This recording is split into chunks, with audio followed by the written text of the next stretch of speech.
Hello नमस्कार, मी अश्विनी स्वागत करते तुमचं आपल्या नवीन अशा व्हिडिओ ब्लॉगमध्ये. तर आजच्या व्हिडिओमध्ये ना तुम्हाला काय बघायला मिळणार आहे ते मी आत्ताच सांगते. तर आज आम्ही पाऊस पडत नाही म्हणून काय केलं ते आज तुम्हाला व्हिडिओमध्ये पाहायला मिळणार आहे. तर काय केलं हे तर तुम्हाला पुढे पाहायला मिळेलच. त्यासाठी आपला व्हिडिओ स्किप न करता शेवटपर्यंत नक्कीच बघा आणि अजूनपर्यंत आपल्या चॅनलला सबस्क्राईब केलं नसेल तर नक्कीच सबस्क्राईब करा. तर आता आहे ना, आज इथं सकाळीच आम्ही केलं होतं आज मटण. कारण काय तसं खास नव्हतं, पण भाजीला काय नव्हतं म्हणून मटण आणलं, कारण की हा दिवस होता रविवारचा. तर या इकडे आता बघा कृष्ण कसा दात घासतोय, कारण की त्याचा दादा आहे ना म्हणजे साई दात घासत होता. तर त्याचं बघून कृष्णा पण दात घासत होता. आता जे आमचं पुढं मी तुम्हाला मागच्या व्हिडिओमध्ये दाखवलंच की आमच्या इथं काम चालू आहे. तर ते काम म्हणजे ना पुढं पडवी जे म्हणतात ना ती टाकायचे काम चालू आहे आणि ते 2 ते 3 दिवसात त्यांनी पूर्ण केलंच. तर पाऊस पडत नव्हता म्हणून आम्ही काय काम केलं तर हे कुरड्या करायला घेतल्या. आता झालं असं होतं की नाही तेव्हा मेचा शेवटचा आठवडा सुरू झाला की पावसाला सुरुवात होते, पण यावेळेस जून संपत आला तरीसुद्धा अजून पाऊस काही पडत नाही.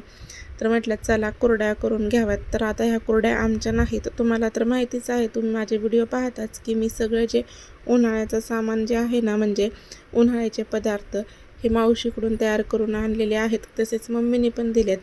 त्याच्यामुळे ज्या आमच्या शेजारच्या ताई आहेत ना त्यांचं हे आहे, त्या राहायला तर तसं वाघोलीला राहतात, पण त्यांचं घर वगैरे सगळं इथंच आहे.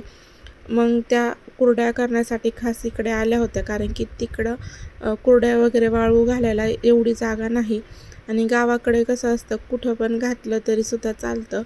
तर आता या इकडे ना कुरड्याचं जे बारीक करायचं आहे ना ते करून घेतलं, त्याचा सोऱ्या पण आहे आणि दुसऱ्या दिवशी कुरड्या करायच्या होत्या. तर त्याचीच या इकडे तयारी चालू आहे. आता हा तुम्हाला जो व्हिडिओ आहे ना तो दुसऱ्या दिवशीचा पाहायला मिळतोय. तर कुरड्या करायचा म्हटलं की जास्त माणसं लागतात. तर या इकडे सगळ्यात आधी रानातच कुरड्या करायला घेतल्या होत्या. तर रानातच चूल केली आणि पाणी तापायला ठेवलं होतं. त्यानंतर आहे ना जेवढा चीक आहे ना तो एका पातेल्यामध्ये काढून घेतला, कारण की ह्याचं काय मोजमाप असतं, त्याच पद्धतीने तो करावा लागतो. तर तिकडं करायचं रानात करायचं कारण म्हणजे कसं ओट्यावर करायचं म्हटलं ना की भरपूर असं त्याच्यावर लक्ष पण द्यावं लागतं आणि धूळ पण बसते. त्याच्यामुळे तो रानातच केला, रानातच कुरड्या घातल्या. तर आता इथून पुढचा जो तुम्हाला कॅमेरामन दिसेल ना तो साईच आहे, म्हणजेच त्यानेच शूट केलेला आहे, कारण की माझा तर घरात स्वयंपाक चालला होता, पाहुणे पण होते, तर त्यांच्यासाठीचाच मला स्वयंपाक करून घ्यायचा होता. आता चीक करायचा म्हटलं ना की हटायला वगैरे भरपूर अशी ताकद लागते. तर आता बघा पुढे कोणी कोणी मदत केली ती. तर हे ज्या कुरड्याचा चीक आहे ना तो 10 किलोच्या मापात असेल. सगळा एकदमच करून घेतला, कारण की थोडा थोडा करायचा म्हणलं ना की भरपूर असा वेळ जातो आणि गावाकडे कसं आहे ना घरी जर सकाळच्या बायका असत्या तर त्यांना हाक मारली ना की हमखास सगळ्या येतात, कोणी येत नाही असं नाही. आता इथं माझे मिस्टर किंवा त्यांचे मिस्टर पण होते, त्यांनी पण या इकडे ना चीक हाटू लागले आणि त्यानंतर कुरड्या पण घालू लागले.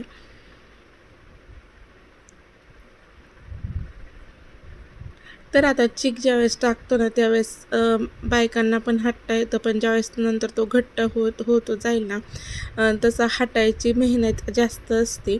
नंतर बघा आता या इकडे दोघांनी पण मस्त असा चीक हटून घेतला.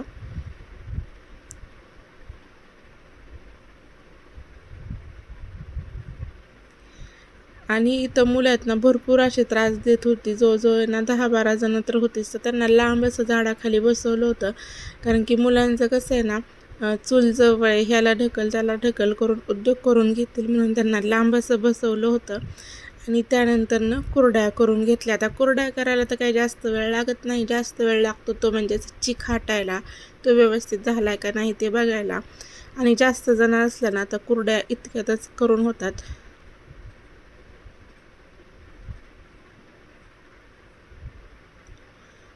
तर बघा वस्तीतल्या सगळ्याच बायका गोळा होत होत्या. आता त्यांना सांगितलं ना की सगळ्याच कुरड्या वगैरे करू लागायला एकमेकींची इकडे जातातच. ह्यांचं हे सगळं चालू होतं तोपर्यंत आहे ना मी घरात स्वयंपाक करून घेतला, कारण की स्वयंपाक हा जास्त करायचा होता. लहान लहान मुलं पण होती आमच्या घरातले पण प्लस पाहुणे पण, त्याच्यामुळे 2 प्रकारच्या भाज्या केल्या पातळ भाजी आणि सुकी बटाट्याची भाजी.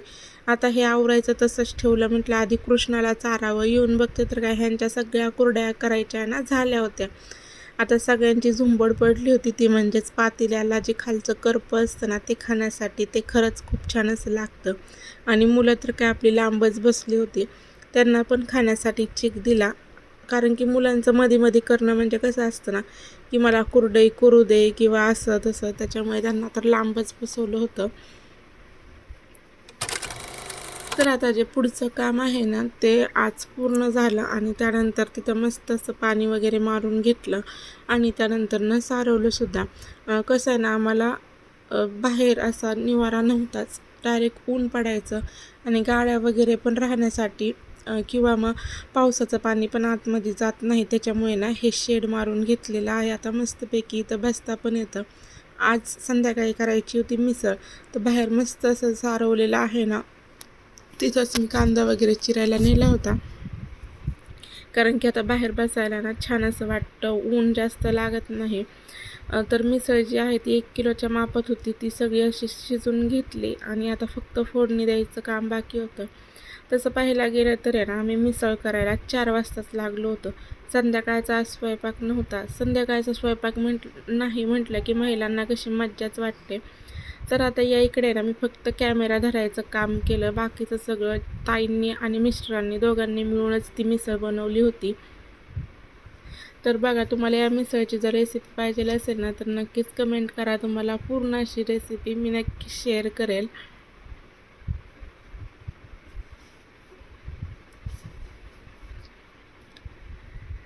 तर आता आमचं असं झालं होतं की मिसळ ही पातळ छान लागते, पण त्यात मटकीच जास्त झाली होती. त्याच्यामुळे आमची मिसळ आहे ना एकदम घट्ट झाली. दिसायला तर छान दिसत होती, तितकीच ती आहे ना टेस्टला पण छान झाली होती.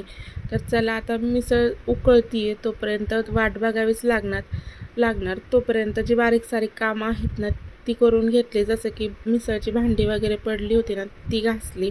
कांदा, लिंबू, कोथिंबीर छान अशी चिरून घेतली आणि त्याच्यानंतर आहे ना पाव जे आहेत ना ते सुद्धा गरम केले. आता मिसळसोबत जास्त करून पाव गरम म्हणजे करत नाहीत कोण. पावभाजी असली तरच करतात, पण आम्ही मात्र केले. तूप टाकून आहे ना मस्त असे खरपूस पाव गरम केले होते. तर आता आपली मिसळ तयार झाली ना की त्याच्यात थोडंसं फरसाणसुद्धा टाकलं आणि बघा पाव पण या इकडे ना गरम करून घेतले होते. आता मिसळ झाली की म्हटलं चला गरम गरमच खाऊन घेऊ, संध्याकाळची वाट बघायला नको. जसं की आपला जेवायचा टायमिंग असतो तो. तर 6 वाजता त्याला सगळ्यांनी मस्त असा मिसळवर ताव मारला. तर बघा, आजचा असा छोटासा व्हिडिओ होता. तुम्हाला जर आवडला असेल ना तर नक्कीच कमेंट करून सांगा आणि आपला व्हिडिओ लाईक करा, शेअर करा आणि हो सबस्क्राईब करायला मात्र विसरू नका. व्हिडिओ पाहिल्याबद्दल धन्यवाद.